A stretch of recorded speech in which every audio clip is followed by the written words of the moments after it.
વાર્તાઓ કે જે નિર્દોષ મનોરંજનનું કામ કરતી દાદા દાદી નાના નાની કે મમ્મી પપ્પા પાસેથી વાર્તાઓ સાંભળવી એ દરેક બાળકનો અધિકાર છે અને દરેક માતા પિતા નાના નાની કે દાદા દાદીની ફરજ. પરંતુ આ સમયમાં વાર્તાઓ ઓછી સંભળાય છે. એમ છતાં આજે પણ એક વર્ગ એવો છે જેને આવી જૂની વાર્તાઓ સાંભળવી ગમે છે. આજે આપણે આવી જ એક સરસ મજાની કહેવત કથા પાછળની વાર્તા સાંભળવાના છીએ. કહેવત છે જિસકી લાઠી ઉસકી ભેંસ.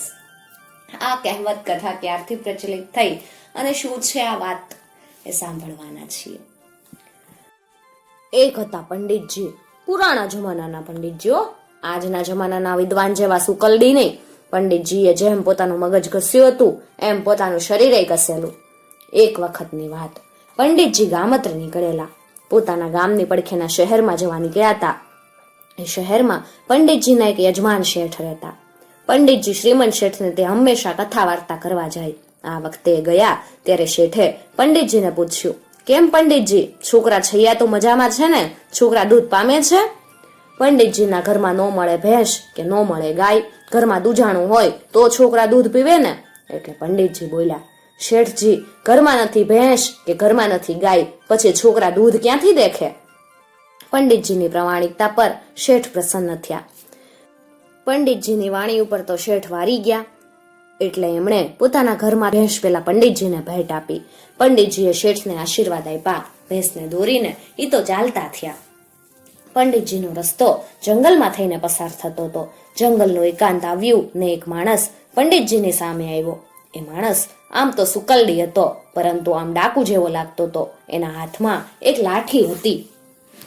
એ માણસે નજીક આવીને પંડિતજીને તતડાવ્યા. ડોળા કાઢીને કીધું, અબ્બે ચાલ ભેંસ મૂકી દે, નહીતર પછી આ લાઠી તારી હગી નહીં થાય. પંડિતજી આમ તો હટ્ટા કટ્ટા, પરંતુ એ વખતે એ ગમ ખાઈ ગયા.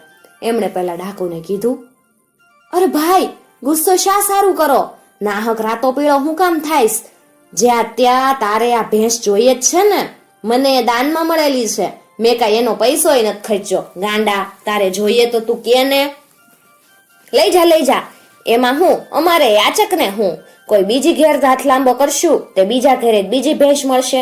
જીવતા હોઈશું તો બધું થાહે, પરંતુ હા, એક વાત છે.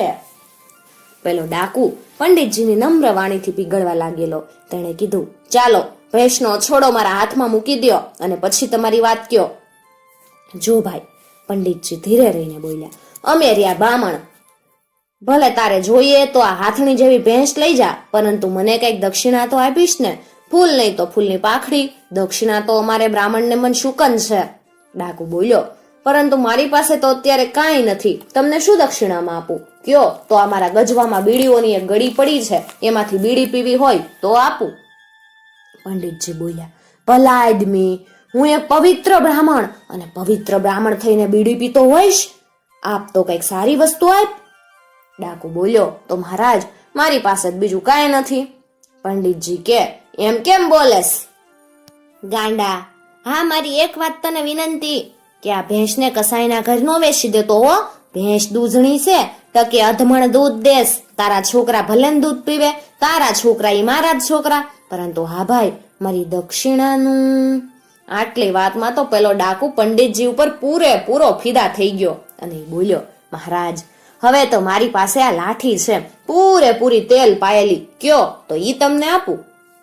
પંડિતજી કે, ભલે ભલે, આ વાત ગમી ગઈ. રસ્તામાં કૂતરું બુતરું હડફેટે ચડે તો બચાવ તો થાય.